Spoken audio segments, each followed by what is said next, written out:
आज आपण बनवतोय भेंडीच्या बियांची भाजी। मस्त झणझणीत बनते ही भाजी।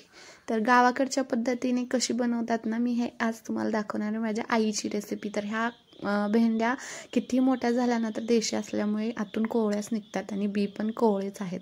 तर आज ह्याच्या बियांची भाजी बनवणार आहे, भेंडीच्या कोवळ्या बियांची। तर इथं बघा, आई भेंडी सोलून देत होती आणि मी त्याचे बी काढून घेतलेत, प्लेट भरून बिया काढून घेतल्यात। तर ह्याच्यात आज मस्त झणझणीत गावाकडच्या पद्धतीने भाकरीमध्ये चुरून खायला मस्त लागते अशी भाजी बनवणार आहे आपण। तर मी इथं प्लेटभर बिया काढून घेतल्यात। ह्याची भाजी खूप झाली असती म्हणून अर्ध्याच बिया घेतल्यात। तर छान असे ह्याला भाजून घेणार आहे मी। आणि ह्याचं ना, ह्या बियांचं तेल सुटतं, त्याच्यामध्ये भाजल्या जातात। तर हे बघा, त्याचं तेल सुटले, तुम्हाला इथं दिसत असेल उलटण्यावरती। तर छान अशा बिया भाजून घ्यायच्या आपल्याला सोनेरी रंग येईपर्यंत। त्याला तेल सुटलं तरी सुद्धा मी थोडंसं तेल वरून टाकणार आहे आणि मस्त असं भाजून घेणार आहे। तर बघा, गोल्डन कलर येईपर्यंत थोडंसं जास्त भाजायचं आहे, कारण ह्या बिया थोड्याशा कडकडीत लागतात, थोड्याशा, जास्त नाही। कारण कोळ्या घेतल्यात, जर निबार असतील ना, जर अशा कडक असतील ना, तर त्या कडक लागतात, कसकस खायला शिजत पण नाहीत। ह्या कोळ्या आहेत तर मी थोडंसं भाजली, तुम्ही थोड्याशा जर निबार भेंड्या असतील तर जास्त भाजा। आणि ह्याला नंतर आपल्याला कुटून पण घ्यायचं आहे मिक्सरच्या भांड्यामध्ये दरदर असं। तर ह्याला मी अगोदर छान असं तेल टाकून भाजून घेतलं आहे। आता इथं मी लसूण घेते। आता हे देशी लसूण आहे, मी हा घेतला होता, पण आई म्हणे तो लावण्यासाठी आहे, तिने दुसरा सोलून घेतला। इथं खोबरं, लसूण, कोथिंबीर हे मिक्सरच्या भांड्यामध्ये कुटून घेतलं आहे।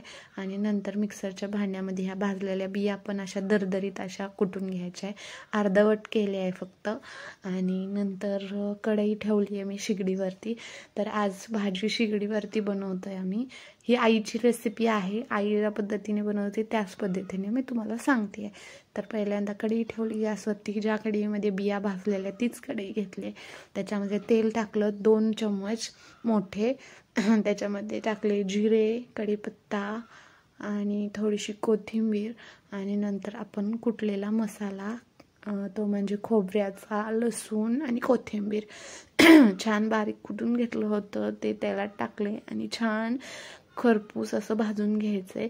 असं खरखरीत लागतो तो मसाला, तोपर्यंत भाजायचा आहे। आणि नंतर तिखट टाकायचं आहे। त्या गावाकडे फक्त आपलं घरगुती काळं तिखटच भाजीला वापरतात, मसाले वगैरे वापरले जात नाहीत, म्हणून तर गावाकडचं जेवण हेल्दी असतं। तर ह्याच्यामध्ये फक्त घरचं काळं तिखट वापरलं आहे आणि मीठ पण टाकले, मी व्हिडिओमध्ये दाखवायचं विसरले। तर तिखट आणि मीठ फोडणीमध्ये टाकले, छान मसाला भाजून घेतला आहे। थोडंसं पाणी टाकून भाजते मी इथं। तर हे बघा, थोडंसं पाणी टाकून भाजल्यानंतर मस्त तेल सुटतं मसाल्याला आणि छान असा मसाला भाजून घ्यायचा आहे 5 मिनिटासाठी। सॉरी। तर छान मसाला भाजल्यानंतर आपल्याला ह्याच्यामध्ये जे आपण कुटून घेतलेलं भेंडीच्या बियांचं सारण आहे ना, ते टाकायचं आहे।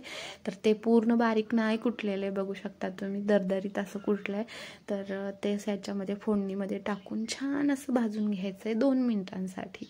तर छान भाजल्यानंतर आपल्याला ह्याच्यामध्ये पाणी ॲड करायचं आहे। तर तुम्हाला रस्सा भाजी जशी जेवढ्या प्रमाणात हवी आहे ना, तुम्ही तेवढं पाणी त्याच्यामध्ये टाकू शकता। तर इथं अगोदर हा मसाला छान असा तेलात मी भाजून घेतला आहे आणि आता ह्याच्यामध्ये पाणी टाकते। तर हे गरम पाणी नाही आहे, साधंच पाणी टाकते आणि छान असं जेवढा तुम्हाला रस्सा पाहिजे तेवढं करू शकता। मी सरबरीतच बनवणार आहे भाजी। तर पाणी इथं मी टाकले, अजून थोडंसं पाणी मी ॲड करते आहे आणि वरून थोडीशी कोथिंबीर टाकली। आपल्याला अजून उकळी आल्यानंतर ह्याच्यामध्ये शेंगदाण्याचा कूट टाकायचा। आता बघा, उकळी फुटली आहे थोडीशी भाजीला आणि मी शेंगदाण्याचा कूट टाकते आणि भाजी मिळून येते। ह्या भाजीला जास्त शेंगदाण्याच्या कुटाची गरज नाही, पण थोडासा टाकलाय आणि वरून थोडीशी कोथिंबीर टाकायची। तर मस्त अशी भाजी आपली तयार आहे, या खायला। चॅनलला अजून सबस्क्राईब केलं नसेल तर पटकन सबस्क्राईब करा। पुन्हा भेटू पुढच्या अशाच एका छानशा रेसिपीसोबत। तर मी छान छान रेसिपी आपल्या चॅनलवरती अपलोड करणार आहे। भाजी बघा मस्त झाली आहे, भाकरीसोबत, राईससोबत, चपातीसोबत, कशासोबत अप्रतिम लागते। आणि तुम्हाला रेसिपी कशी वाटली मला कमेंट करून सांगा। चॅनलला सबस्क्राईब करा। पुन्हा भेटू, बाय बाय।